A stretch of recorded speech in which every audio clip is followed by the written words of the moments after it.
going ultra black. We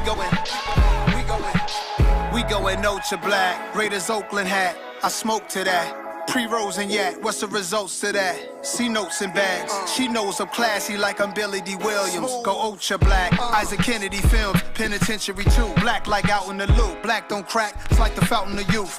The coach is black, like Iman, she beautiful, going ultra black. To Africa, you say go back, I stay pro-black, my Amex black. Black like cornrows, afros, black like hat, black ball from the Super Bowl. Holla notes, I can't go for that. Motown Museum, Detroit, I'm ultra black. This for New York and all the map. No matter your race, to me we all are black. We going ultra black, I got a toast to that. We don't fold the crack. Occasion we rose to that, fuck on postal. We going ultra black, watching the global change. Hop in the coldest range, hit boy on the beat, this shit poster slap. We going ultra black. Black is beautiful. Black is beautiful.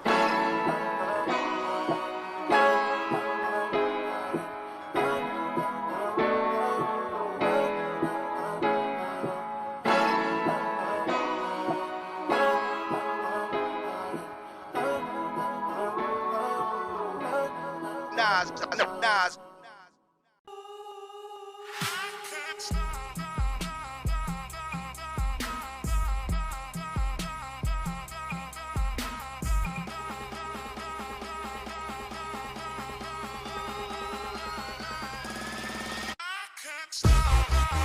This is something like the Holocaust.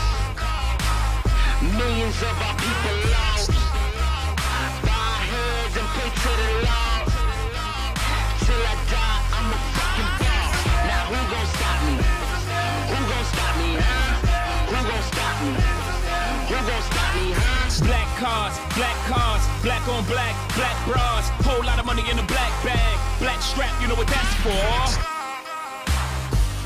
Who gon' stop me, huh?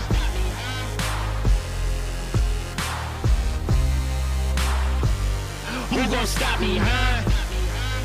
Yeah, who gon' stop me? No brakes, I need State Farm. So many watches, I need 8 arms. One neck, but got 8 charms. Who gon' stop me, huh? Niggas talking they dicks made. Ixnay off my dick's nade. That's pig Latin. Ix-bay. Who gon' stop me, huh? Last night ain't go so well. Got kicked up at the hotel. Got a little freaky like Marvin now, but yes, tell how it co-sell. You just a commentator. If you getting paper, everybody I know from the hood got common haters. In some relations, you just supposed to say none.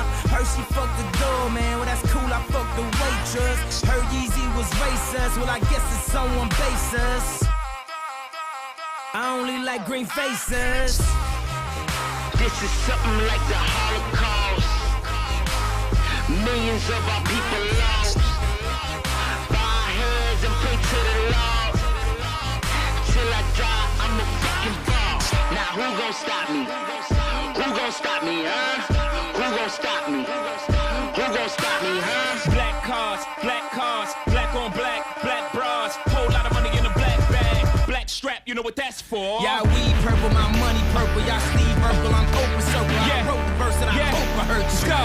Who gon' stop me, huh? Beat the odds, beat the fast. It wouldn't be wise to bet against the cat. Stop me broke, I better get rich. Night shift, 6 to 6, give me one shot, one pot. I show up in all white wearing no socks, no ceiling, new coupe. They know I'm a dope boy, they don't have no proof. I'm 3 steps removed, I know how to move. It's looking like I don't know how to lose. I'm winning again, I'm at the win. I'm at the table, I'm gambling. Lucky lefty, I expect a 7. I went through hell, I'm expecting heaven. I'm old, so I'm dull, and I stuck to the cheat code. I'm here, oh yeah, I promise I ain't going nowhere. Okay, here, like a hare, like a rabbit, I like carrots. I'm allergic to having bunny ears. Like broke, like nope, like huh, I ain't no joke. I can't be stopped, like nope. Still a beat, no. 2 seats in the 911, no limit on the black car.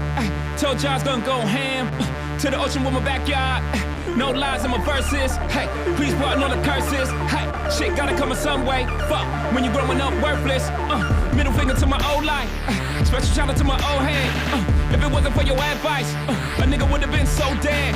I'm living life till these niggas kill me. Turn this up if you niggas feel me. I'm riding dirty trying to get filthy. Pablo, Picasso, Rocco's, real keys. Graduated to the MoMA, and I did all of this without a diploma. Graduated from the corner. Y'all can play me for a motherfucking fool if you wanna. Street smart and I'm book smart. Could've been a chemist cause I cook smart. Only thing that stop me is me. Hey, and I'ma stop when the hook stop. Hold up. This is something like the Holocaust. Millions of our people lost. Bow our heads and pray to the Lord. Till I die, I'm a fucking ball. Now who gon' stop me? Who gon' stop me, huh? Who gon' stop me? Who gon' stop me, huh? Black cars, black on black, black bras. Whole lot of money in a black bag. Black strap, you know what that's for? There are no more timeouts. Again, there are no more do-overs. Like, this is it. This is not a year that you're gonna be doing a lot of talking. Like this is it. This is the year for grinding. Grinding.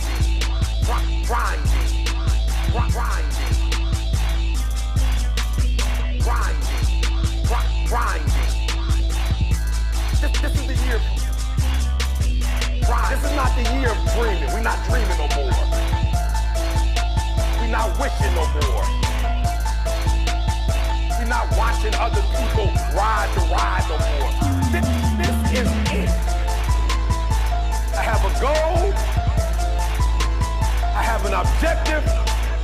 And nothing is going to stop me from making that become a reality. This is the year for grinding. Grinding. Grinding.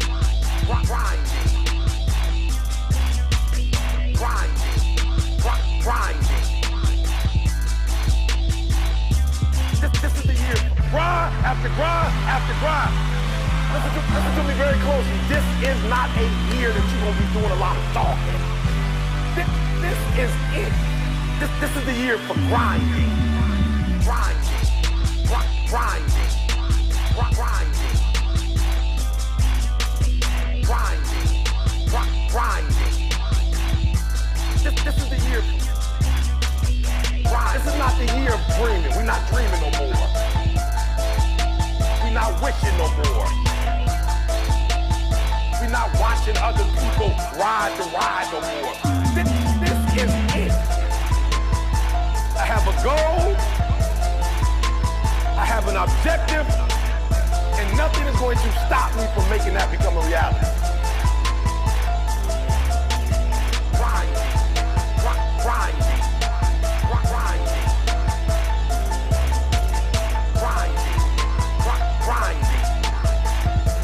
This is the year for grinding. Grinding.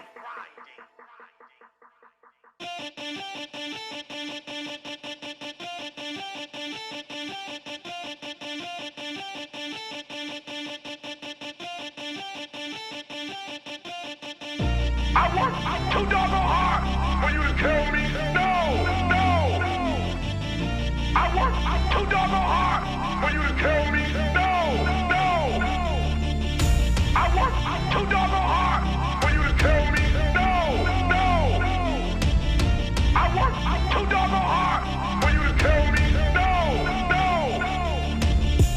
I get up too early. I put in too much work. I get up too early. I put in too much work. I get up too early. I put in too much work. I get up too early. I put in too much work. Reason why you can't know is because you haven't done nothing. It's because you haven't done nothing. Reason why you can't know is because you haven't done nothing. It's because you haven't done nothing. Reason why you can't know is because you haven't done nothing. It's because you haven't done nothing. Reason why you can't know is because you haven't done nothing. It's because you haven't done nothing. I work too doggone hard for you to tell me no. I work too doggone hard for you to tell me no. I work too doggone hard for you to tell me no. I work too doggone hard for you to tell me no. I get up too early. I put in too much work.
I get my shot, when I get my turn, I'm going to take this pain. I'm going to take.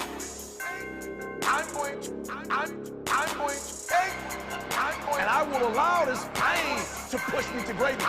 This pain will not break me. This pain will not define me. This pain will not destroy me. This pain will cause me to be great. This pain will not define me. This pain will not destroy me. This pain will not define me.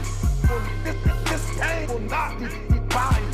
You ain't never felt nothing like this before. You've never faced anything this intense. You've never come up against this kind of battle before. You can't handle it. You can't handle it. You can't handle it. You can't handle it.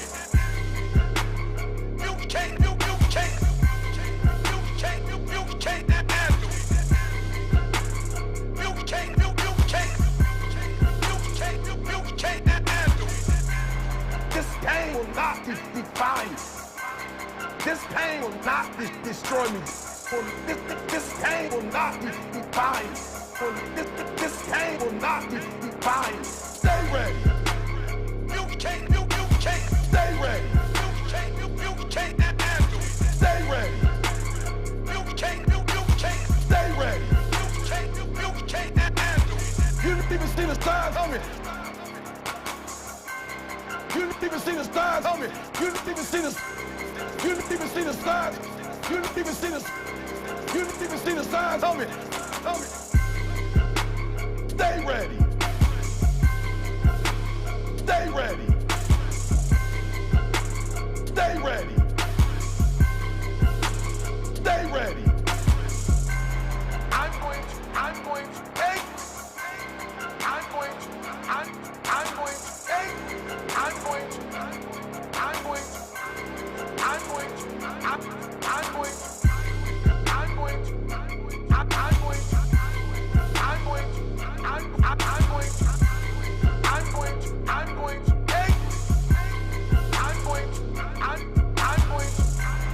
This pain will not define me. This pain will not destroy me. This pain will not define me. This pain will not define me. It was too late. You waited for the ship to rock. It was too late. You got fired from your job. You didn't even see the signs coming. It was too late. You don't gotta get ready when you stay ready. Stay ready. Stay ready. Stay ready. Stay ready.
Welcome, welcome, welcome, everyone. I am Jice Johnson. I am the founder and the Chief Visionary Officer for the Black Business Initiative, and I want to take just a moment to welcome you to the 6th Annual Black Capital Seminar. Come on in. Make sure that you are ready to take a seat.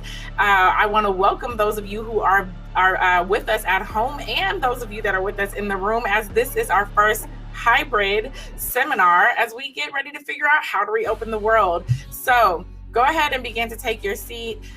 Make sure that you get out your notebook, grab your coffee or your water or your tea. Make sure that you get your snacks. Dig in, get ready to get comfortable, because we have a lot of information here for you today. We have brought some amazing experts, some dope folks who can talk to you about how to access capital for your Black business so that you can both sustain and thrive.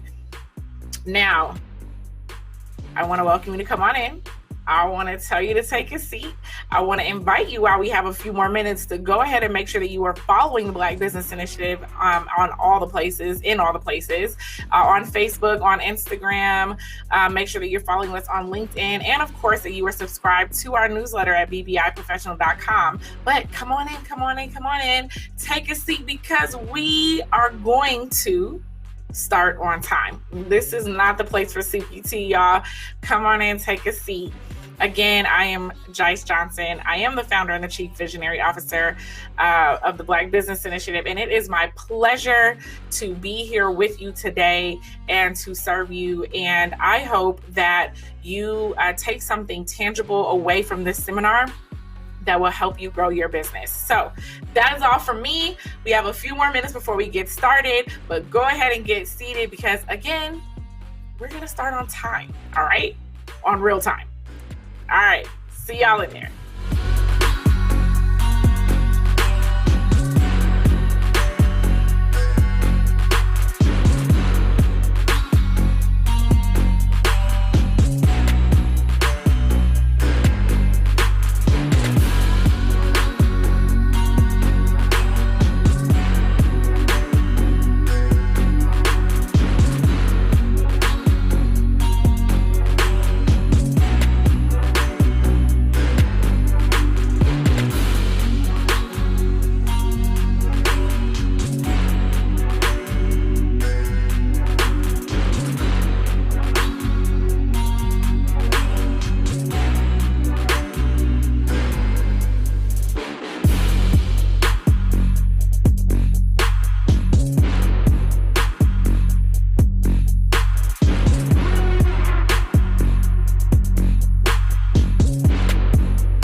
When I say boss up, I'm not talking about perfection or titles or the big successes and outcomes that we have in our lives.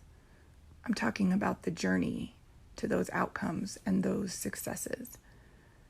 Bossing up is the soul work of leadership. It's about developing habits on a daily basis to pause and reflect and to be with yourself. At the end of a boss up journey, there's a new boss up journey. It's about looking yourself in the mirror and being proud of where you came from and setting goals to get where you want to be. Bossing up is about the vulnerability and the authenticity to tell our stories. That's really the boss in each of us, the story.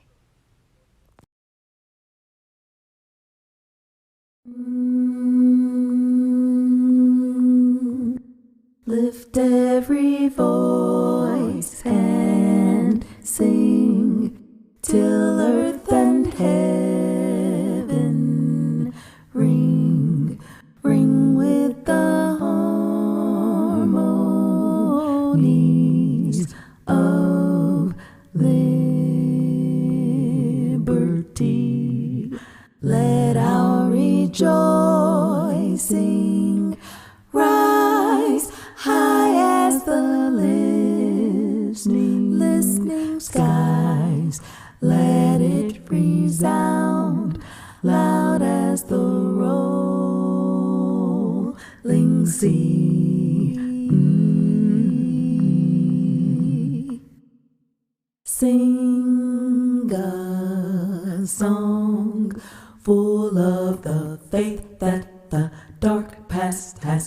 taught us. Sing a song full of the hope that the present has brought us, facing the rising sun of our new day begun. Let us march on till victory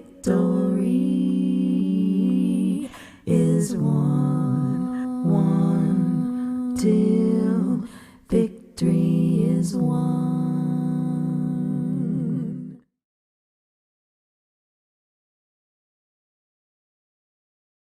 Y'all's gonna go ham to the ocean with my backyard. No lies in my verses. Hey, please pardon all the curses. Hey, shit gotta come in some way. Fuck when you growing up worthless. Middle finger to my old life. Special shout out to my old head. If it wasn't for your advice, a nigga would have been so dead. I'm living life till these niggas kill me. Turn this up if you niggas feel me. I'm riding dirty trying to get filthy. Pablo, Picasso, Rocco's, real keys. Graduated to the MoMA, and I did all of this without a diploma. Graduated from the corner. Y'all can pay me for a motherfucking fool if you wanna. Street smart and I'm book smart. Could've been a chemist cause I cook smart. Only thing that stop me is me. Hey, and I'ma stop when the hook start. Hold up. This is something like the Holocaust. Millions of our people lost. Bow our heads and pray to the Lord. Till I die, I'm a fucking ball. Now who gon' stop me? Who gon' stop me, huh? Who gon' stop me? Who gon' stop me, huh? Black cars, black on black, black bras. Whole lot of money in a black bag. Black strap, you know what that's for? There are no more timeouts. Again, there are no more do-overs. Like, this is it. This is not a year that you're gonna be doing a lot of talking. Like this is it. This is the year for grinding. Grinding. Grinding. Grinding. Grinding. This is the year. This is not the year of dreaming. We're not dreaming no more. We're not wishing no more. We're not watching other people ride the ride no more. This is it. I have a goal.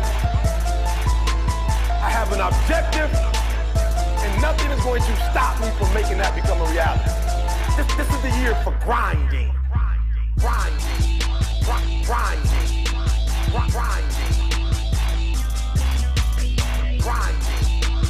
Grinding. This is the year. Grind after grind after grind.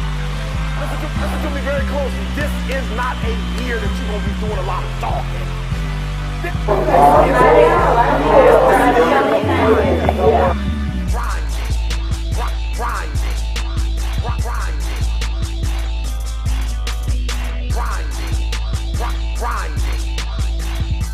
This is the year. This is not the year of dreaming. We're not dreaming no more. We're not wishing no more. We're not watching other people ride the ride no more. This is it. I have a goal. I have an objective. And nothing is going to stop me from making that become a reality.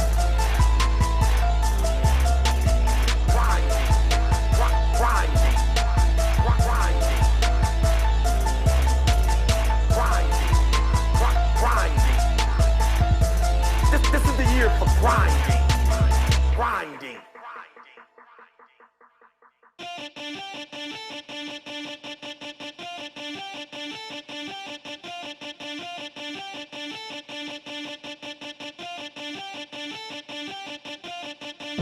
I worked too doggone hard for you to tell me no. I worked too doggone hard for you to tell me no. I worked too doggone hard for you to tell me no. I worked too doggone hard for you to tell me no. I get up too early.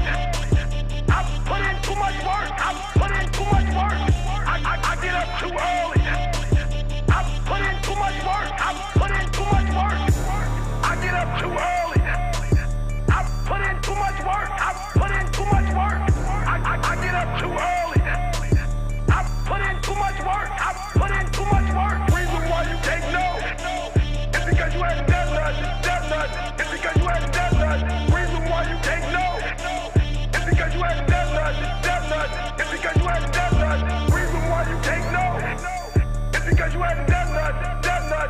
because you hadn't done nothing. Reason why you can't know is because you hadn't done nothing. It's because you hadn't done nothing. I worked too doggone hard for you to tell me no. I worked too doggone hard for you to tell me no. I worked too doggone hard for you to tell me no. I worked too doggone hard for you to tell me no. I get up too early. I put in too much work. I get up too early.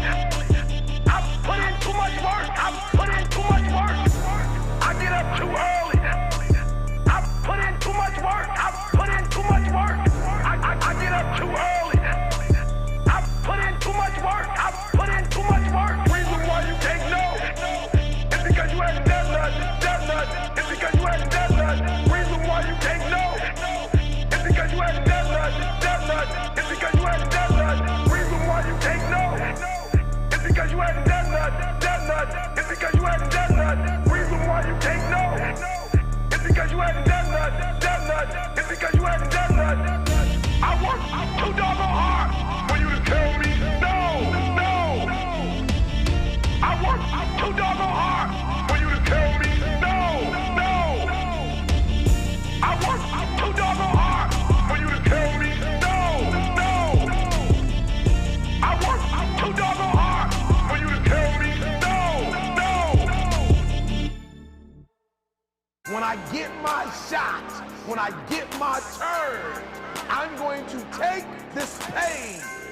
I'm going to take.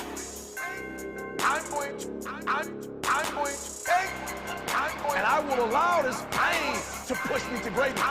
This pain will not break me. This pain will not define me. This pain will not destroy me. This pain will cause me to be great. This pain will not define me. This pain will not destroy me. This pain will not define me. This pain will not define me.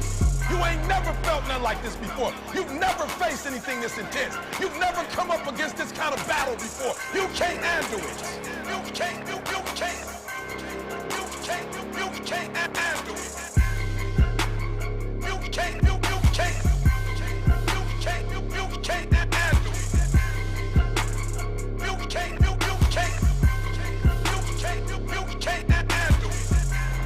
This pain will not define me.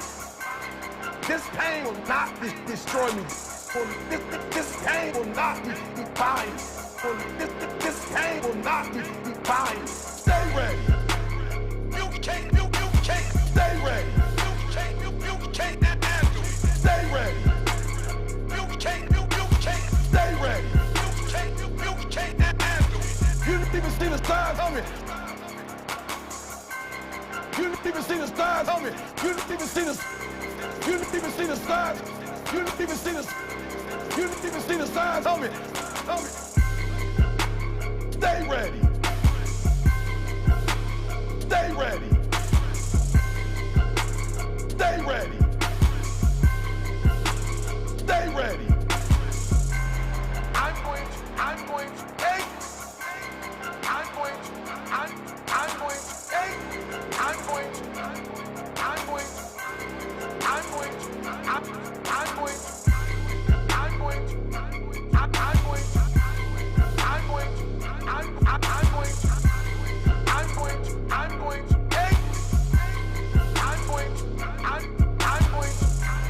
This pain will not define me. This pain will not destroy me. This pain will not define me. This pain will not define me. It was too late.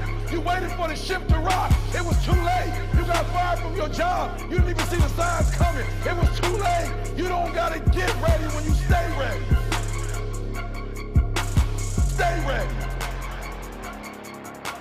Stay ready. Stay ready. Stay ready.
Welcome, everyone. I am Jice Johnson. I am the founder and the chief visionary officer for the Black Business Initiative, and I want to take just a moment to welcome you to the 6th annual Black Capital Seminar.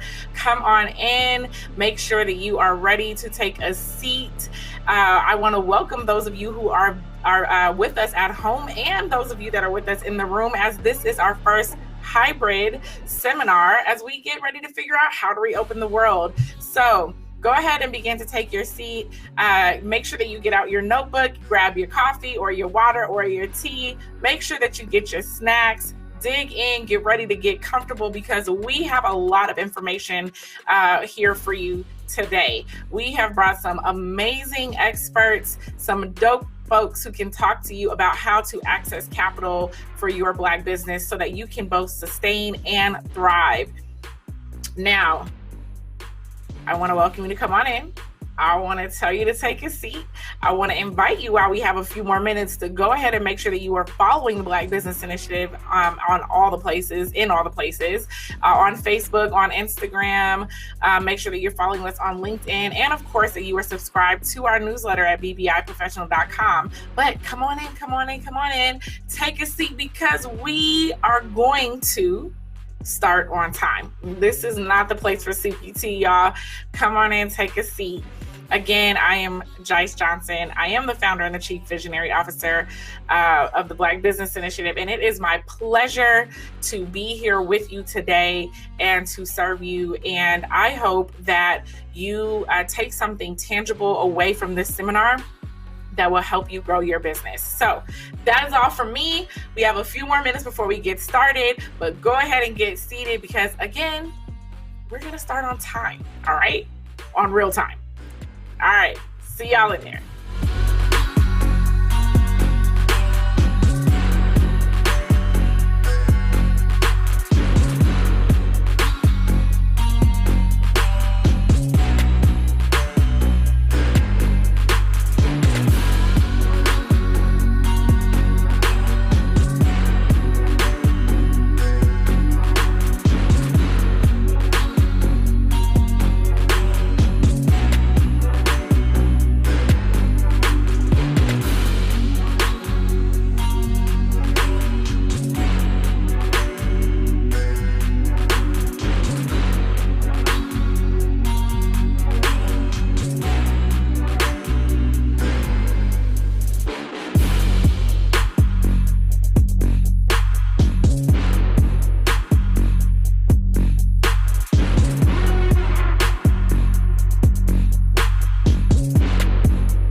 When I say boss up, I'm not talking about perfection or titles or the big successes and outcomes that we have in our lives.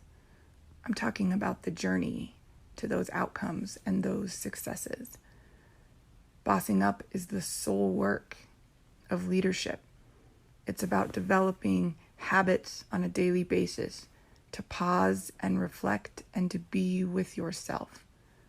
At the end of a boss-up journey, there's a new boss-up journey. It's about looking yourself in the mirror and being proud of where you came from and setting goals to get where you want to be. Bossing up is about the vulnerability and the authenticity to tell our stories. That's really us in each of us, the story. 5, 4, 3, 2, 1. Good morning, and welcome to the 6th annual Black Business Initiative Capital Summit. We thank you for joining us this morning. We're excited to have you here joining us, and we have a great program scheduled for you all this morning. A couple things we want to share. In terms of housekeeping, we want to encourage you to get started by creating your profile, which is in the network. In order for you to network, we want you to download today's workbook from the info desk. You'll find a lot of information in the info desk, and that will be found when you enter the lobby. Another thing we want to let you know is that the Black Business Initiative and the CTN are looking for followers. We hope you can be one with us today. You'll find the links also in the info desk. And without further ado, we're going to get started with the Black National Anthem. If you would, please stand. Even if you're in the comfort of your own home, we want to introduce you to Jofoki. Jofoki is a Grammy-nominated Dove Award winner, singer-songstress, and a Denver native who's got a special rendition of Lift Every Voice and Sing for us. Would you please stand?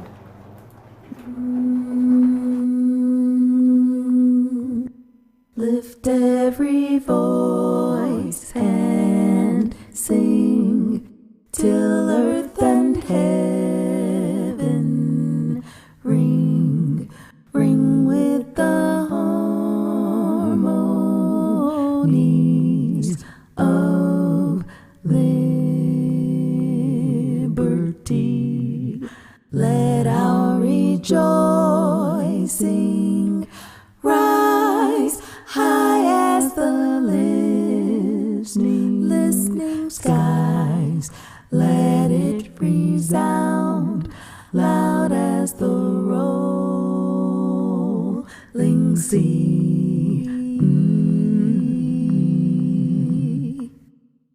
Sing a song full of the faith that the dark past has taught us. Sing a song full of the hope that the present has brought us, facing the rising sun of our new day begun. Let us march on till victory is won, till victory is won.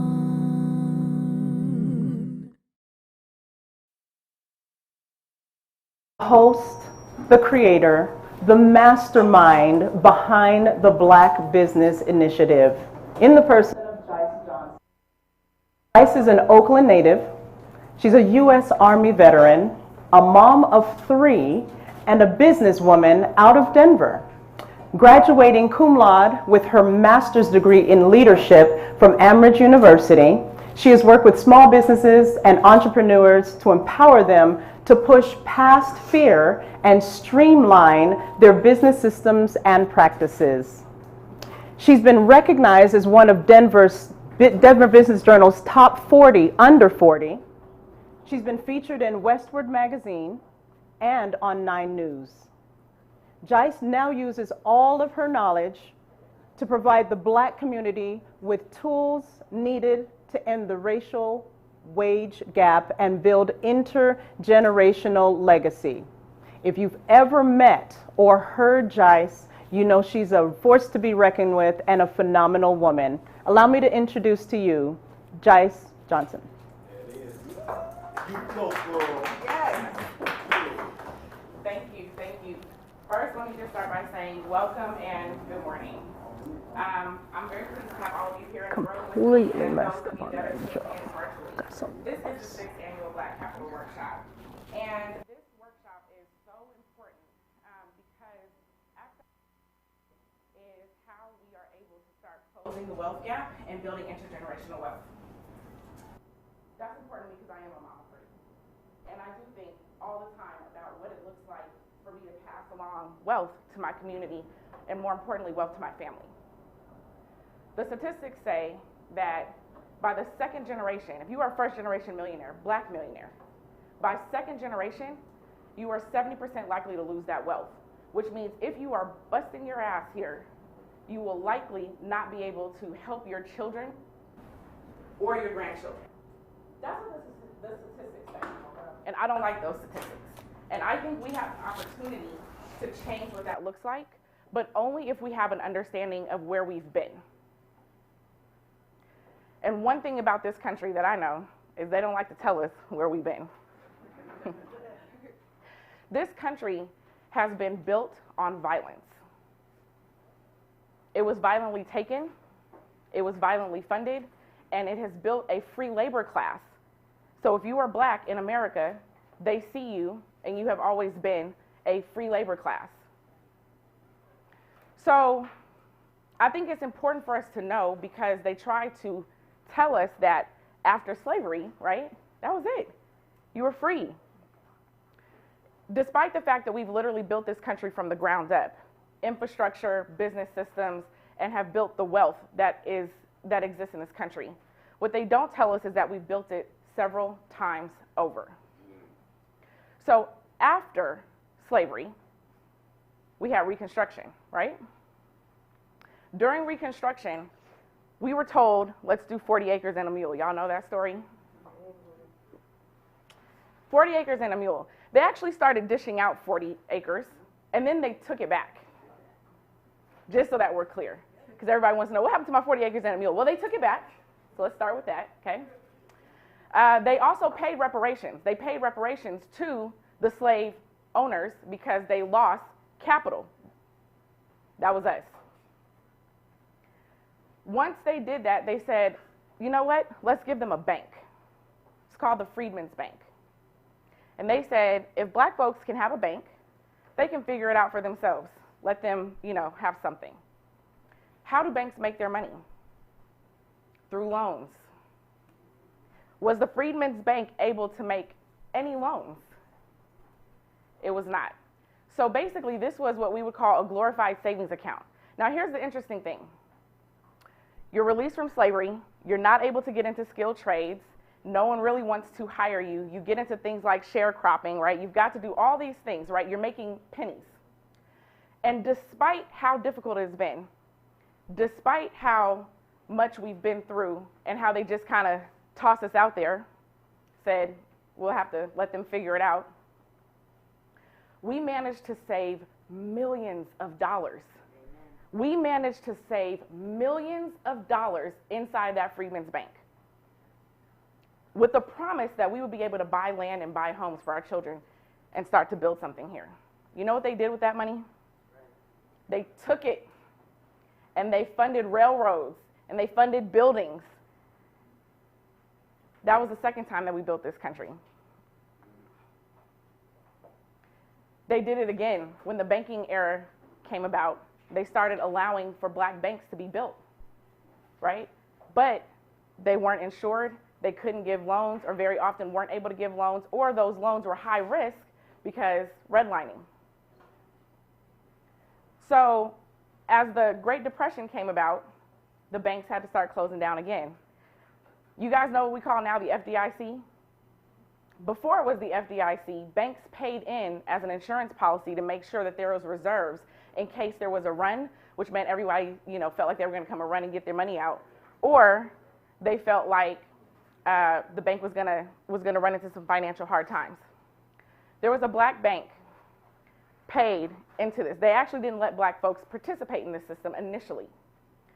They let one black bank participate and pay his money or their money into this system. When the Great Depression hit, they bailed out every bank in that area except the black bank, and it went under. Time and time and time again, what we see through the history is that despite how few resources we have been resilient enough to collectively figure out how to move forward. And every time we amass some level of resources, they find a way to take it. We can go through Black Wall Street, and there are a lot of other black meccas that existed around the country.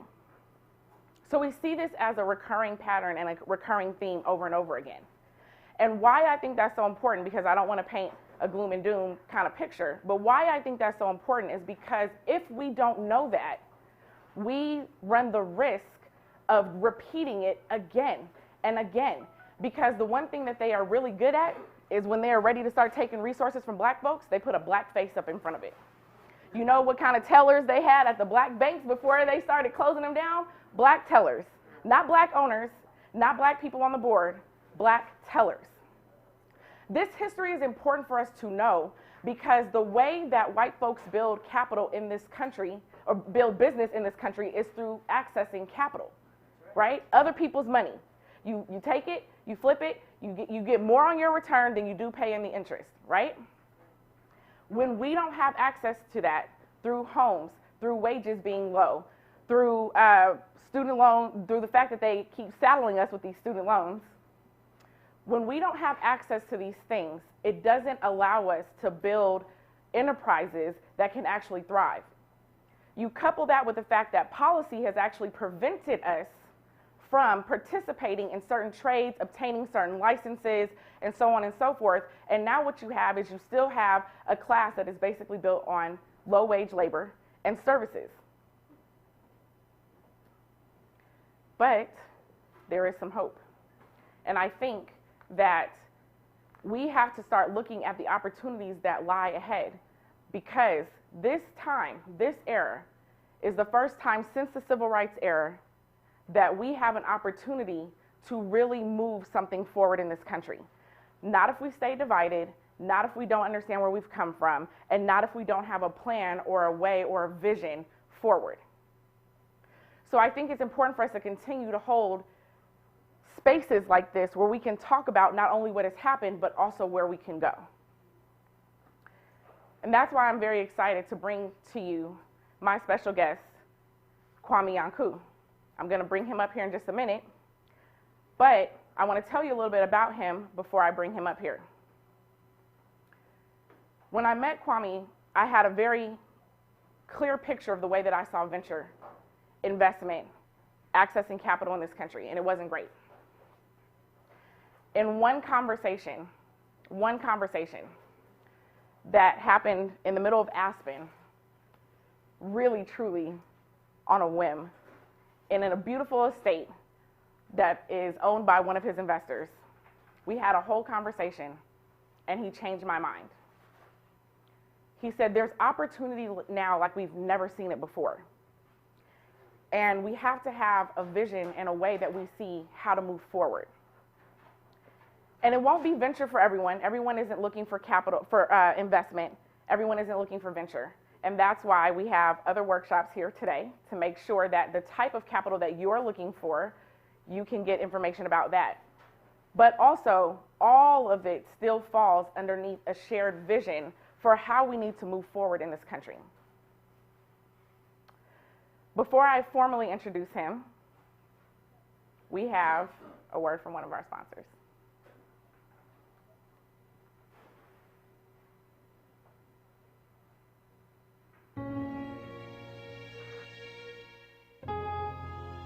Here on the 5 points, you've had quite a bit of change. We're talking about a change in shops, change in demographics, change in tax structure in schools. By the Block is here to help stop that where we want to stop it and help be a part of that where we want to be a part of it. Yes, By the Block is here to make sure that we also reap the benefits of any developments in our community as well. That's one of the areas that By the Block will hope to get us involved in. If you want to be a part of the change in your community, you want to have a say-so with the school system, you want to have a say-so with the tax monies and allocations, one of the things you need to do is be an owner in the neighborhood. And how you become an owner is by signing up at By the Block. So, I'm very excited to bring before you someone who has over 20 years in business experience, has had the opportunity to work with amazing stars like Prince, has not funded one, but 2 venture funds that have all Black founders in his portfolio. Over half of them are women.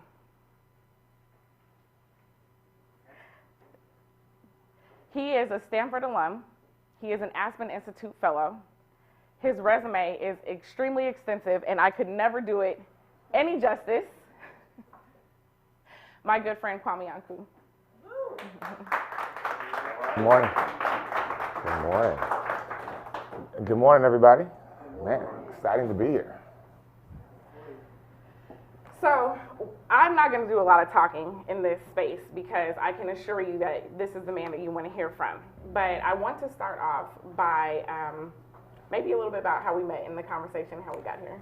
Sure. So, as you were talking, I was thinking a lot about the importance of connections and how we connect with one another and how we get to where we need to be in life. And I think what I've found in my short journey traversing the planet for almost 49 years now is that, we hear a lot of phrases like, your net worth is your network, right? The people that you know, somehow there's a correlation between your net worth, right? But the real question becomes, how do you expand that network in a meaningful way, right? And it's really about who are you connected to, and then how they connect you to other people. And so, as Jice was mentioning, I was in Aspen, and I was visiting one of our investors. And before I came out, they said, "Oh my God, there's somebody who wants you to meet, and this guy walks on water. He's just a wonderful human being, and you got to meet him." And I was like, "Great." And so I showed up for dinner and met, for all intents and purposes, Jice's brother. Wonderful human being, thinker, businessman, creator, artist. And in that context, then, he introduces me to his sister, who just kind of rolled along. It was Jice. And so we're just hanging out at this beautiful estate, talking about life, talking about vision, talking about opportunities. And it ends up turning out that Jice and I actually know a lot of the same people from Oakland, like really close connections. So you could feel a synergy that was just kind of happening in the room. And I feel like we're at a time in the planet where I believe that the tribe is starting to find itself. And it's a beautiful thing, and I see people nodding when I say that, because the people who you need to be working with, building with, transforming with, they're just showing up. And there's a reason for that, which we'll get into later. There's a spiritual reason for that. It doesn't mean we don't have to work hard, because we do. But what it means is that all of the ancestors that have built and the generations that have come before us have gotten us prepared for this moment. And then you have to understand your place in this moment, your purpose in this moment. And then there's a comfort level, and this is where we talk about faith, that the people who you need to be working with, connected with, will then show up at the right time. And so I was thinking a lot about that day as I was listening to the intro and getting ready for being able to share a little bit with you today about what we do, but more importantly, what we can be doing and where the opportunities are. Is there that beautiful power of the relationships and the connections? Hey, there's somebody I want to introduce you to. No agenda, no plan, no pitch. But there's a simple concept: when good people connect with good people, good things happen. Absolutely. Yeah. I agree. I feel like we had that last night. Yeah, absolutely. Absolutely. So in this space, we talked a little bit about kind of how I saw things and how you saw things. And there were a lot of synergies and a lot of places where they aligned, and then there were some places where they diverged. Right. Which is always good, because who wants a bunch of yes people around you, right? So being able to really have a good conversation about that, and it wasn't like, no, you're wrong, or no, you're wrong. It was like, well, tell me more about how you see that, right? And so we really kind of got into this conversation. And the one thing that stuck with me, literally on the long drive back from Aspen, was this idea that you can't bring the community with you when they're not willing to go. And for me, that was something that resonated really deeply, because, of course, I'm like, hey, community, come on, guys. We got to change our thinking. Let's figure it out. Read some books. Learn your history. Make it happen. All right, Black Power, okay. And so I was like, no, we can't leave the community behind. And just to set a little bit of additional context in this, we're in the middle of the pandemic, right? And we know that 41% of Black businesses, at that time, that was the number, right? 41% of Black businesses are shutting down. And I'm like heartbroken over this. Like, there's so much, passion and people's lives and, history that's just being lost in this moment. And he basically, what Kwame said is, you're trying to pull the community along and they're not ready to go. But where are we pulling them to? We don't have anything built for them to come to. So we're painting this picture of this better future, but where is the better future? He said, why don't we build something and say, hey guys, look what I built over here, right? And then you start bringing the people as they're ready to come, but you've got something to bring them into. And I sat with that all the way back to Aspen. And when I got back, I'm like, I'm gonna call that brother. We're gonna have another talk. Yeah, so for more context, right? It's not just the issue of we can't pull the community. Okay? This goes back to what Jice was saying earlier about history. Okay? It's one thing to look at the systemic racism and white supremacy and all these different things. Okay, it's important. But if we're honest about change and transformation, then let's take a look at ourselves through the history of what we have done and where we have gotten or not gotten. That doesn't dismiss the civil rights movement, but it's saying the civil rights movement wasn't to build economic power. That's not what its purpose was. Fighting for equal education, all of these different things, these are profound battles that needed to happen, again, for this moment. But you fought in the streets, you fought in the wars, you fought in the courts, you fought in the schools. And the billions of dollars of philanthropic dollars that have been placed in our communities. And when the smoke clears, you're still dealing with the crazy statistics of disparity. From health to high school dropouts, to infant mortality, to disease, to all these different things. So then you gotta go, okay, objectively, no diss on anything or anyone, but objectively, is that working? No, it's not working. Okay, so then you go to, what is it that we're actually fighting for? Okay, and there's a word that is the word that we never talked about. We talk about inclusion, equity, money, capital. What are you fighting for? And what do you need to have? There's one word, and it's power. It's power. Now, historically, that is a force that's been used in an oppressive way towards and against black people. So it's not something that we really embrace. My definition of power is really simple. And it makes it easy and warm and fuzzy to wrap your arms around. What's the definition of power? It's simply the ability to do something.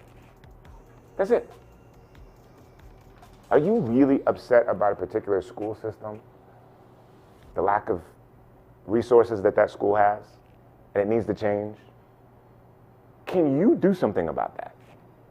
If you can, you have power. If you're upset about the lack of black ownership of a sports team, can you buy a sports team? If you can, you have power. And to the extent that, well, it's an old boys club, they're not going to let you, that's fine. Then create a league. If you can create a league, you have power. If you can't, then all you can do is analyze and commiserate and rally. But you can't transform anything, right? So the power isn't just about the money, right? The power is, when you talk about access to capital, access to power, and people power. So I'll give you an example. We'll say a lot of things right? We got to speak truth to power, right? We love saying that, okay? There's a nobility to that. Okay, break that down. When I was in high school, I was kind of English background. I don't know anything meant, so I'm with that right now, okay? We need to speak truth to power. Us. We need to speak truth to power. We're not power. And what is it that we have? They got power. Okay, so go ahead. Okay, well, go ahead, do it. Like, what happened? You did it. Okay, nothing happened. So why do we keep saying that?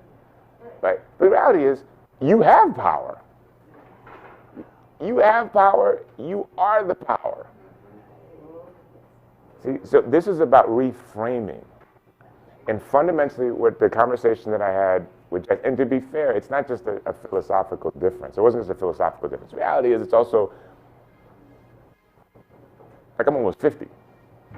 And so I'm looking at the world through a specific lens and time that I have done things for decades and myself not seeing the transformation. And then I'm like, well, wait a second. We're always in spaces saying, mind, and it resourced itself. Roll up its sleeves and go to work. So if the 15, 30, 40 of us here just decide we're going to do something, and we start doing it, then everybody else can come along. We want to buy 7 buildings on this road, and then we want to have hotels, restaurants, business centers. Okay, is that the plan?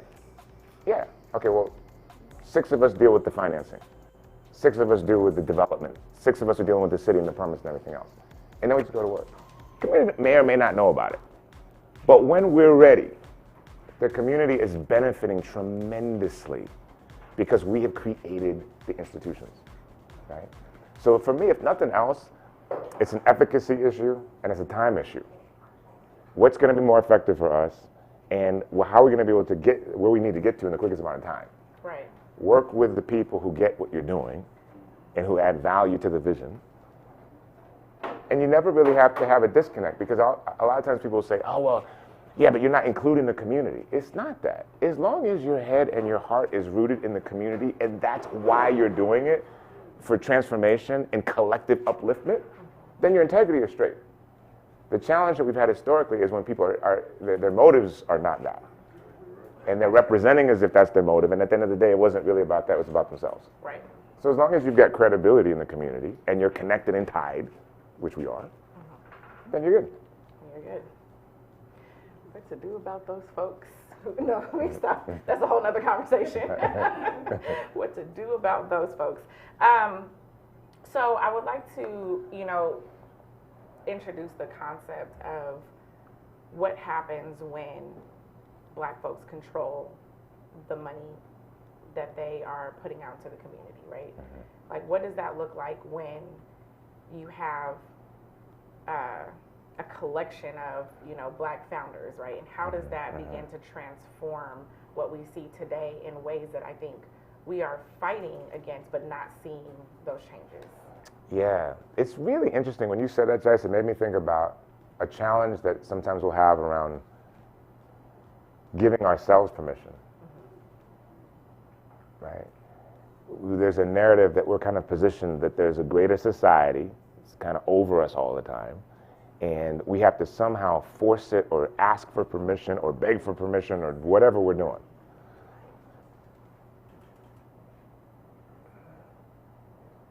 In 2015, there wasn't one venture capital fund in the entire country focusing on Black technology entrepreneurs.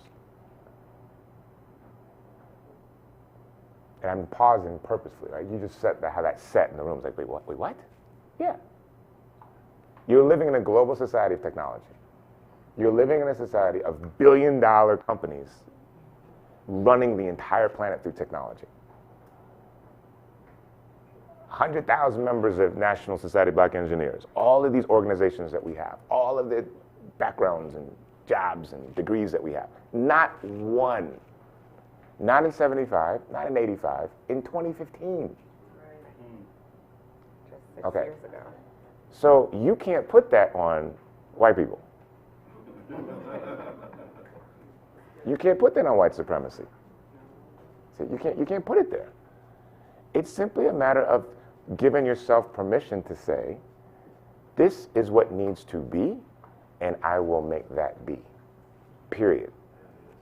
I had no interest in going to Silicon Valley and fighting with them. I mean, look, in 2019, you had $136 billion of venture capital that was invested in various companies, okay? Less than 1% of that went to Black folks, okay? Now, everyone looked at those numbers and go, oh my God, it's awful. Look how terrible it is. I looked at that and I was like, that's a gazillion-dollar opportunity. This is a gazillion-dollar opportunity. Nobody knows our talent better than us.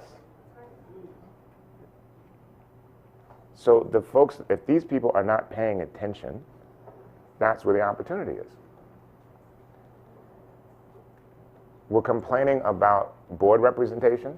We're complaining about C-suite representation. We're complaining about senior management representation. And more powerfully, for an entire corporate culture, one that is not inclusive, one that it oftentimes is hostile?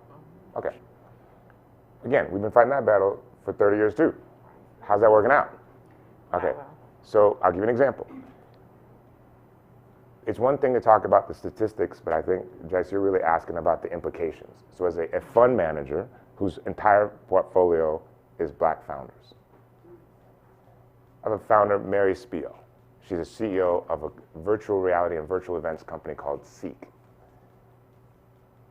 This is a woman who is literally a rocket scientist.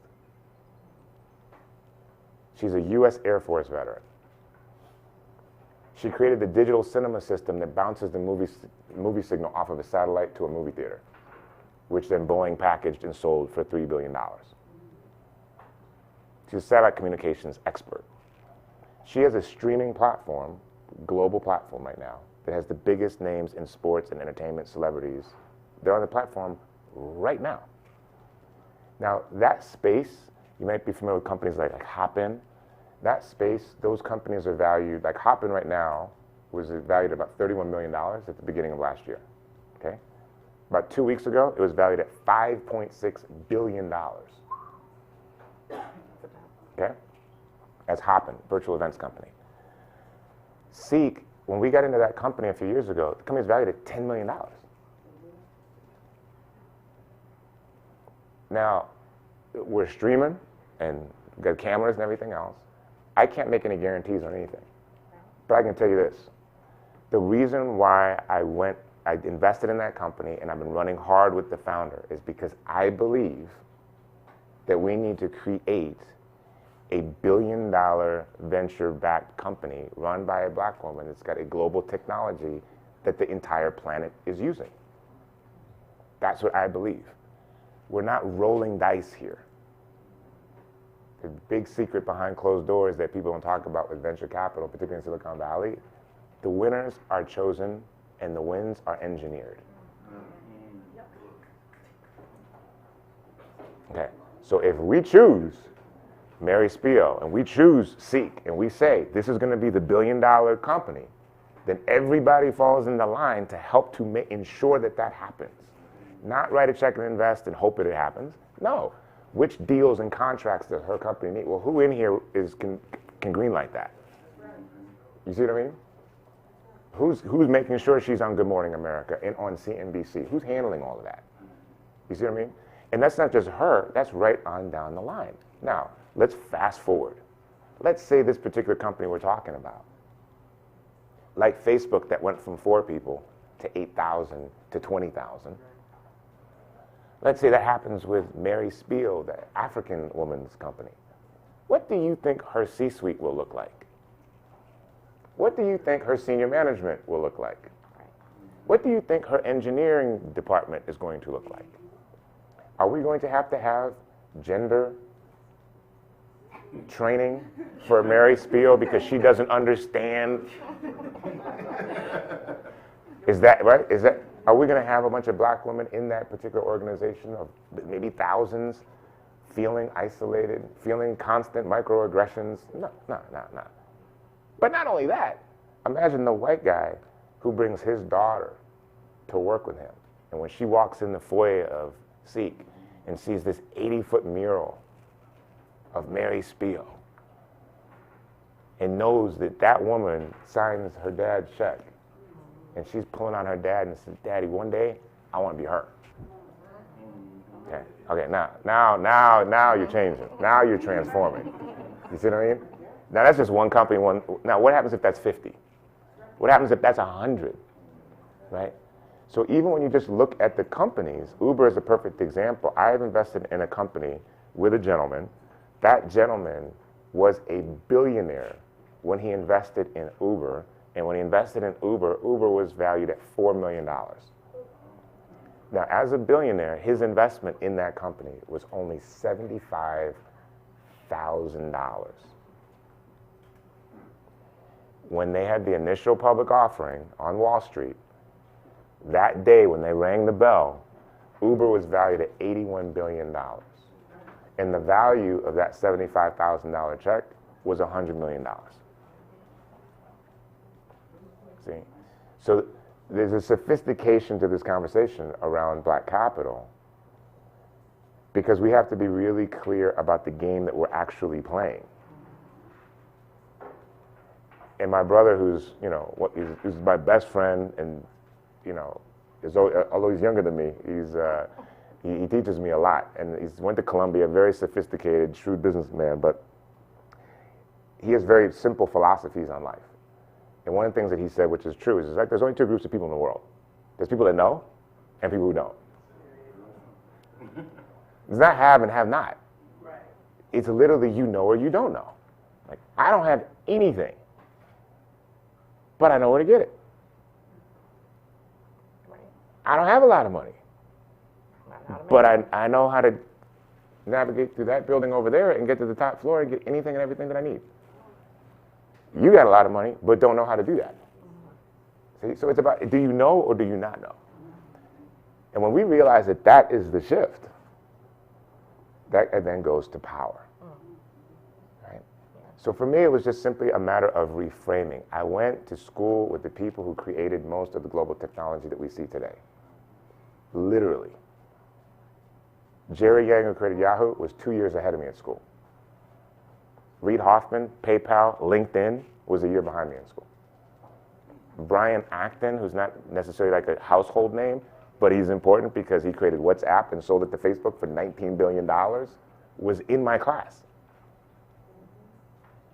And to a person, most of these companies that we know today, from Facebook to Google, right on down, it all started with a check for between $100,000 and $500,000. Peter Thiel wrote the first angel check for Facebook for $500,000. And he's still on the board. Either you know or you don't know. So that's what we're talking about today. That's what we're talking about in the workshop as well. Yep. But it's a shift. I think the main thing I would want people to take away, Jice, is that yes, there's a lot of work to be done, sure. But the reality is we can take quantum leaps into the future, which means we can go light years ahead in a very short amount of time. If we are reframing this, there's a great philosopher, Wayne Dyer. And Wayne Dyer said, when you change the way you see things, the things that you see change. Right? That's the moment that we're in. If we reframe the conversation and we think about what we have as opposed to what we don't have, and we're focusing on the knowledge of what's working, and as I like to say, with business, you know, focus on what's working and do more of it. Focus on what's not working and do less of it. You see what I mean? We will be shocked where we'll get to. And the last thing I'm going to say is this. I have one more question for you before you wrap it up. Okay. Last thing I want to say on that point is this. It's one thing if I'm pontificating about this stuff, but now the evidence is proving what I'm saying. In the last month, we've seen a black woman in the last 2 months, we saw a black woman raise $125 million and then another $160 million for a company valued over $1 billion, and it's a health tech company called CityBlock. How many of you guys have used the platform Calendly to book for it, right? Okay. That company is led by a Nigerian gentleman. He just raised $325 million at a $3 billion valuation. Okay. It is starting to happen as we speak. You are literally about to watch a dozen and then a dozen and a half and then 24 black people leading unicorn technology companies, which means they are valued at over $1 billion. Now the question to you is, had you invested in those early on? Probably not, but like Chinese say, the best time to plant a tree is 20 years ago. The second best time is today, right? So there's lots of opportunities that we can do on the venture side to get in early and help to hyper accelerate the growth and then have great gains on the back end. So that's a good tie-in because I have just one more question and then we'll open up to anyone here who has questions. Sure. So we had a brief conversation yesterday. Once again, every conversation, my mind is just going after this. So I'm like, so, you know, what we talked about was when we look at, when we talk about investment, right, and you said there's all this opportunity, but one thing that you said right here is this is not a roll of the dice, right? What do we need to be thinking about when we're looking at the opportunity that exists within Black communities, and our ability to create companies that have this potential, right? Because when you think about these unicorn companies, it's like, oh, that's like, obviously it's a unicorn, right? It's one in a whole lot. But there are also a lot of multi-million-dollar companies, very scalable companies, potentially unicorn companies. And why are we afraid to invest in us? Yeah. So those are two different questions. And I'm gonna put more of the emphasis on the first part, because the second part deals with a lot of psychological trauma and those types of things. And quite frankly, it goes back to what I was saying earlier. Let's just work with the people who get it, and everyone else will figure it out in time. Right? Let's go back to when you change the way you see things, the things that you see change. We'll look at a local community here that's doing $10 million in sales, $20 million in revenue, $30 million, whatever, and we'll say, wow, they're doing great. We're so proud of them. We'll give them awards and everything else. But why not say, well, what would we need to do to get that to be $1 billion company? What moves? Even if you were like literally just having coffee and just talking about it, you would be shocked about the ideas that you would come up with, right? So I think part of it is not just identifying, because I always joke, like with my fund, we're not looking for somebody who's, creating an app in their grandmother's garage and trying to be Facebook. That's not what I'm doing, right? It's that what we know, again, is our talent. So if you've got some of the most exceptionally gifted technologists in our community with creating products and services where there's a massive need in the marketplace. See?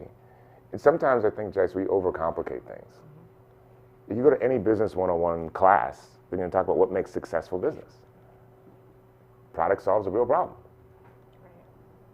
There's a huge market for what they provide. It's affordable and it's accessible. And the business itself, its operational system, can consistently produce the product well to the satisfaction of the customers. And there's a significant delta between what they charge and what it costs to make. Right? That's it. So if you're talking about a Black company that's already doing $10 million in revenue, and you get biz dev people around that and growth strategy people around that and go, okay, let's go from 10 million to 100 million. Now, you would call McKinsey or KPMG or Bain and you'd hire them to do that if that's what you wanted to do. You call in the big consulting groups and say, hey, I got a company that's 15, this is a private equity company we do. We got this company doing $15 million, no debt, but they still have a mom and pop mentality. We're gonna buy it and get it to $250 million in revenue. Now locally, we're celebrating the owner.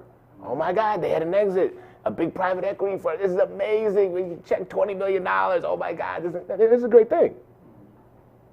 But the person that wrote the check for $20 million was not doing that as a favor. They looked at the basics and fundamentals of that business and they're like, yep, we're gonna make that $200 million. Okay, see? So once you allow yourselves the permission again to go, this is what we're going to do. You don't have to find the companies, y'all. They are all around you. And they are you. And all of the skill and expertise that we have in our respective arenas, in corporate, in banking, in education, and whatever it is that we do, when you just get a handful of people around to do it, it makes it happen. And one thing I joke, because I would say this sometimes, especially for younger people, and they'll rational, well, Kwame, it's not that easy. And I said, okay, let's reframe it this way. If Bill Gates gave you a $10 million challenge and said, I want you to figure out a way to get this company from $10 million to $100 million in revenue, and if you can just come up with a plan that's plausible,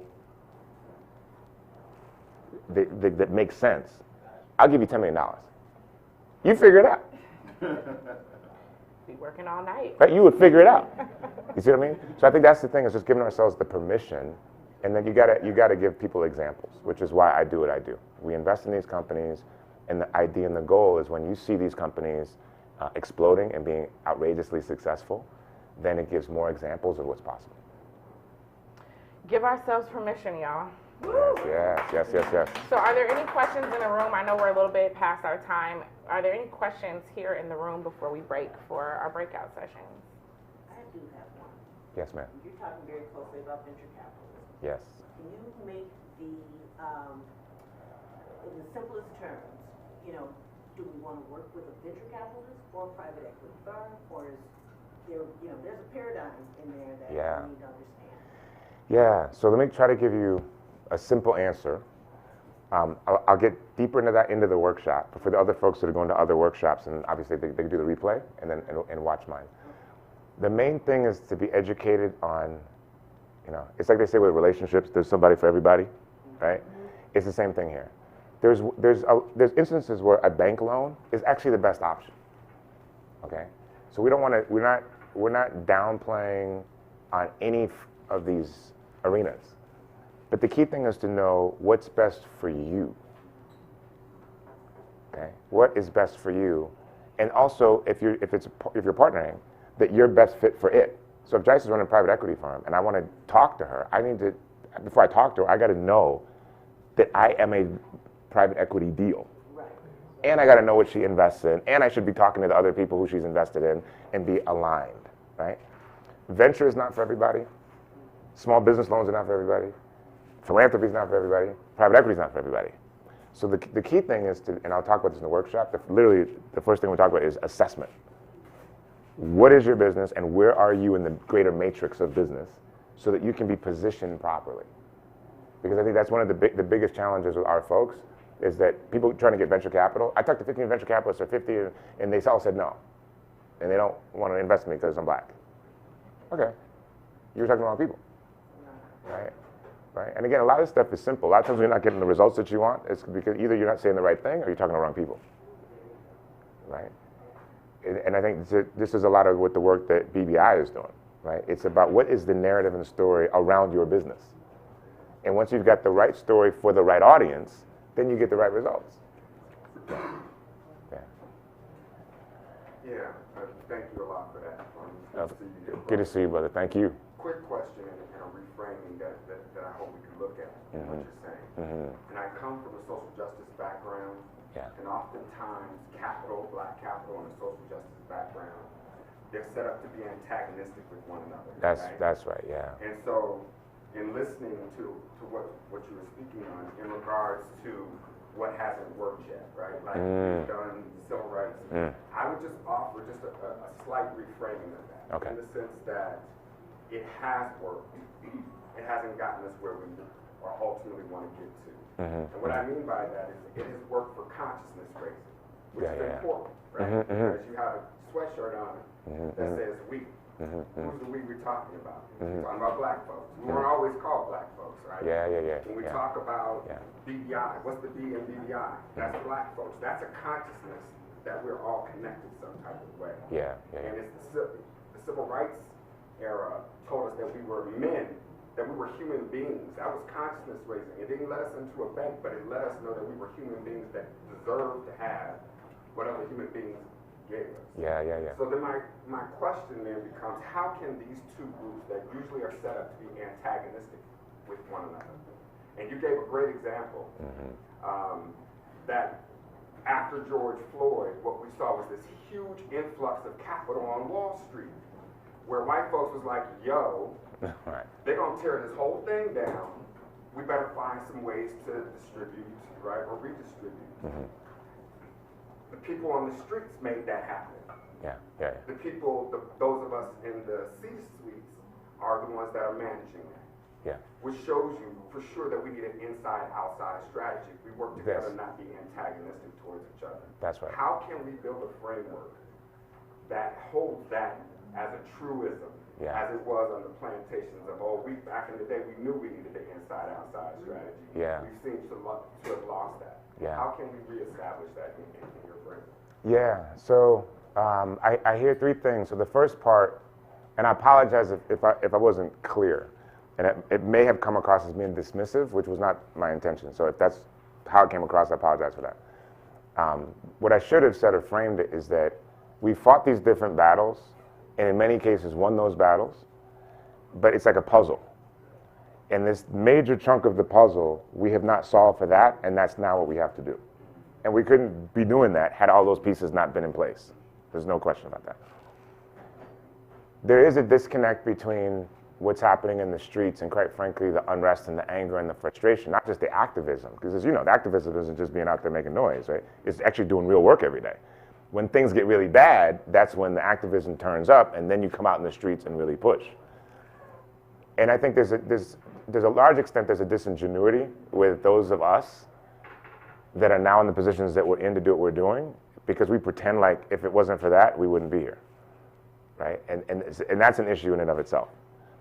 The simple way, so in my mind, to make the connection is that those of us that are now building the institutions have to be completely integrated within the community and the activists to build the society that we want. Because fundamentally, what is the activist part of our community? They're pushing against a thing that is strangling us and is not working for us. And they're agitating it. They're not necessarily implementing the new thing. Our job is to be able to have the inside-outside game, to say, agitate, push against, but then also, like, I need 20% of your time to come back and be an architect with us. Because the reality is the wall's gonna fall, and we're gonna actually build something new. So your analysis of how bad the schools are is right on point. But we're gonna build a new education system, right? And so we need to help the activist group to be able to say, the consciousness raising is the driver. But you're gonna now shift some of your attention and focus into being an architect. Because we can get the money, we can build institutions, we can do it, but what's the new thing going to be? And in that way, it almost gives today's activism, it roots it in a different kind of power soil. I'm agitating, I'm pushing against, and as this wall falls, I will be part of the implementation. It's like we used to say back in school, right? We used to say, you know, revolutionaries are extraordinary in overturning systems. They're not particularly good at leading new societies, right? But then again, that was 60s, 70s.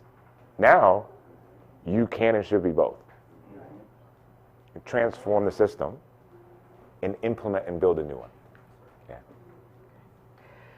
All right, so we are at time. Maxine, do you want to come back up and tell us about our breakout session? So for those of you that are here in the room, we do have something tasty over here for you to eat while you are in this workshop. Also, you'll be in Kwame's breakout session. For those of you at home, make sure first, let's hear what the breakout sessions are. Then you will have the option to get into whatever breakout session you would like. We are going to take a 10-minute break so that you can go to the bathroom, go get your coffee, go get your tea, go get your water, go get your snacks. Make sure them kids are sitting down in front of the TV. Get focused, get dialed in. We know what it's like. I know what it's like. So you want to tell us about our breakouts? Mm-hmm. Wow, wow, wow. What a phenomenal fireside chat. I don't know if you got anything out of it, but I hope, I know I did. And if you did not or cannot respond to that call to action, then I don't know what we're going to do with you. Actually, we have, so as you've heard, we've got 4 different breakout sessions that are getting ready to take place, and I hope you all are, we're here for it. The first one is by First Bank, and we're going to be talking about the language of loans. We're talking about the 5 C's of banking. We're also talking about some really good things there. The next one is going to be let's see. I was trying to memorize this and, trying to get my little, I guess, fireside on, but it's not occurring. Give me just a moment. Thank you. Always have a backup. All right, so we're rolling. So, banking and lending with First Bank. Get familiar with the language of loans. This workshop will take a deep dive into how to build relationships with your bank, the 4 C's of credit, what types of loan you can get to help grow your business, and how to position yourself to receive a loan from your bank. The next option is philanthropy and sponsorships with the phenomenal Danielle Schutz of the Daily Boss Up. Gain a deeper understanding with her of the world of free money. Say it with me, free money. Learn how funders think and how to prepare your organization to leap over the typical hurdles organizations face when seeking funding. The next option is the venture and investment with Kwame Anku of Black Star Fund, who we just heard from with Jice Johnson. Traditionally, black businesses have struggled with access to venture capital or capturing the interest of investors. So in this particular breakout room, you'll learn what considerations you'll need to be working on and working through as you seek investment opportunities. And last, but of course not least, is crowdfunding with Lynn Smith of By the Block. Collective and alternative avenues of funding often require some creativity. When done well, we can grow capital that we need for our venture. This workshop will teach you about the principles that require less work, because we like to work harder, or smarter, not harder, better outcomes, and gaining exposure for your project, in addition to conveying your value to the community if you want, the community that you want to impact. So, if you're attending the venture and investment breakout, don't go anywhere. That particular breakout session will take place here at Center Stage. For other sessions, you can enter by clicking breakout on the left side of your screen. But before you go, check out this word from our sponsors. Where do you work? Are you in this building or where? No, I work in California. And Big Smile Action. You got any plans for the weekend? Nothing too big. Going to the mountains. So go ahead. What if a bank didn't fit the stereotype? Okay, and then to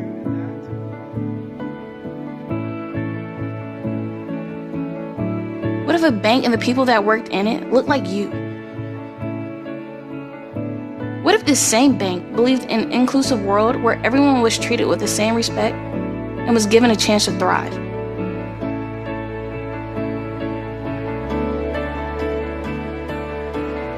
What if they supported who you love, your values, and believed in empowering everyone?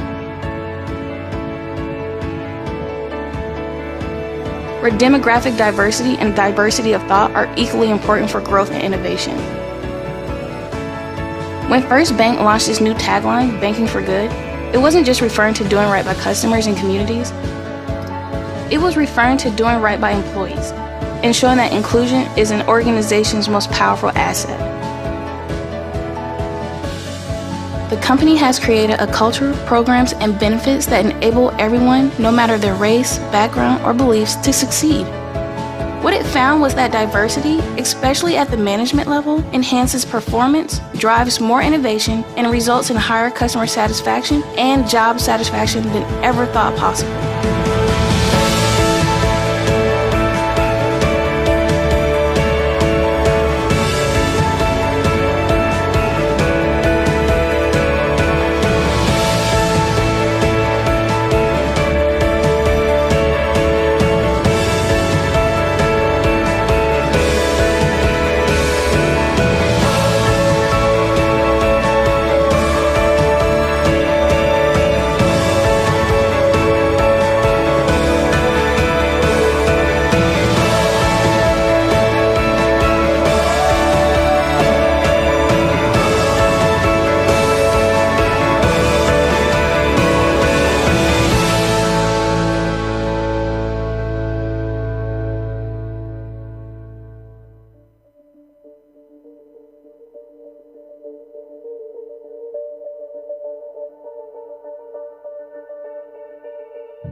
Can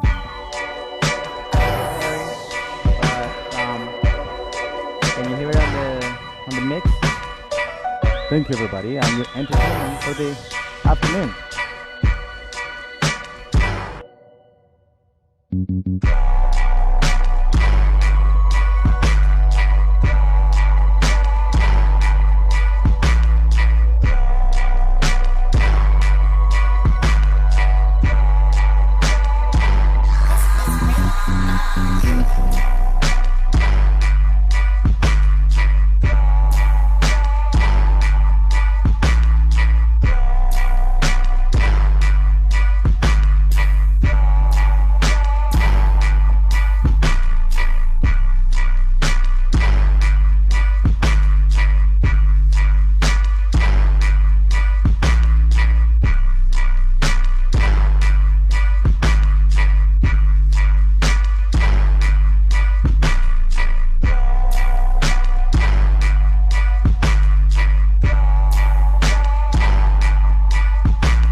All right, well, good morning, good afternoon, depending on where you are. I'm Kwame Anku, founder and CEO of Black Star Fund. Excited to be doing the workshop here in the BBI Black Capital Summit. And so we've got a great room here today. We're gonna run you through a presentation about venture capital, understanding what it is, understanding how you can harness it. And we're really talking about how to prepare and then find the business partners in this arena. So let's go to the first slide. So background, if you didn't get a chance to see the fireside chat, again, I'm Kwame Anku. I won't go through all of the Dun and the Bradstreet, but went to Stanford, was there at a pretty important time, about 5 years before we saw the dawn and the power of the internet. So I was there with the folks who were creating Yahoo. I was there with the folks that ended up creating Google. I was there with the folks who ended up creating things from WhatsApp to PayPal, right on down. So it was a really important era in terms of my exposure and then later really helped to lay the foundation for the work that I do as a venture capitalist. I'm an Aspen Ascend Fellow. Yes, I had an amazing opportunity to work with Prince.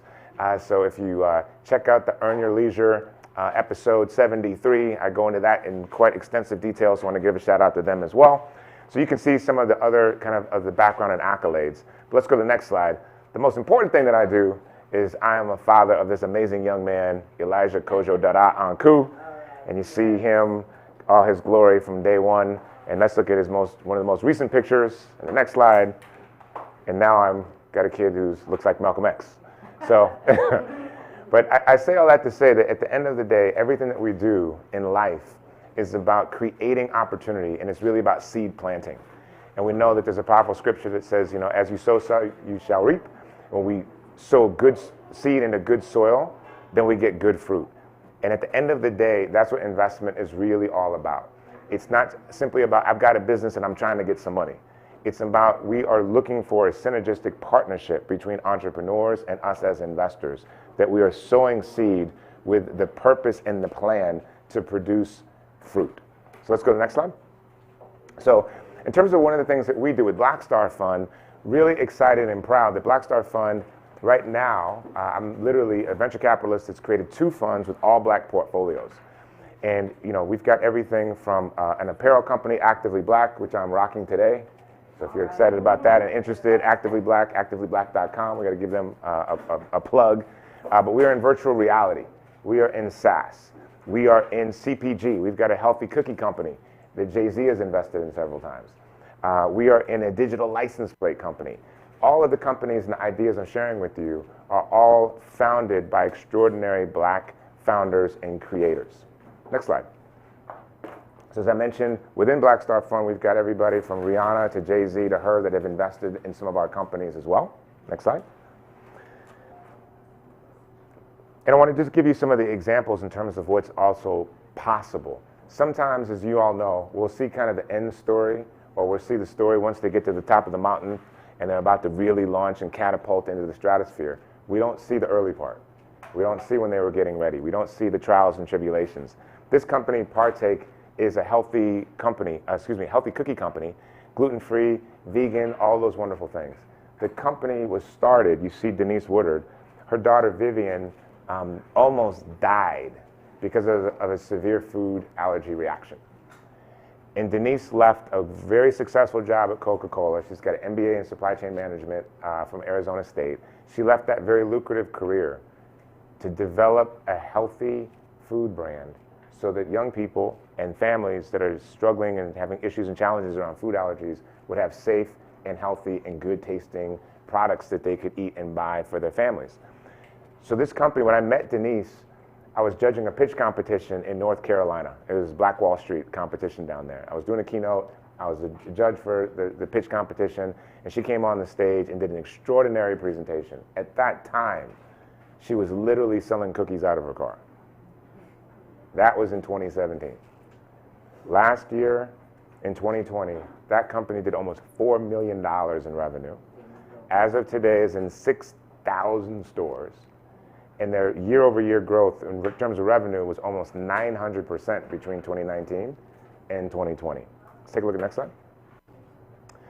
This is a recent article in Forbes magazine, as I mentioned, both Rihanna and Jay-Z getting in on the action. But what's also important is that she raised almost $5 million in December of last year. In the venture world, kind of the dead space outside of COVID is between the middle of November and the beginning of January. No money is being raised, no meetings are happening, nothing's happening. And she raised almost $5 million in about 5 weeks during December, during COVID, with some of the exceptional folks that you see on the screen. Okay, let's keep going. So let's look at another company, Actively Black. Now this is a new company, all right? A new company, really exciting company. And we think about the idea in the world of venture and what's possible. We know Nike, we know Under Armour, right? We know Lululemon, right? We know Adidas. At some point, it was simply an idea. And it might have been one person, it might have been 2 people.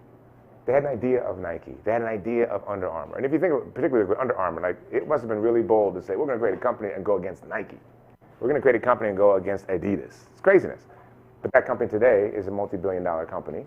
right, with $1 billion market cap and doing exceptionally well. It all started with an idea. This gentleman, Lanny Smith, who created Actively Black, he saw the intersection between business, social activism, the temperature, the climate that's happening today, and he knew that there was a hunger. There was a hunger for an apparel company that was expressive, that was unapologetically black, that was high quality, and stood for something that would resonate with the culture. He's also the founder of a company called Active Faith. And Active Faith is a premium athleisure brand with Christian-focused messaging. So he'd already built a successful global business doing millions of dollars. He already had a successful supply chain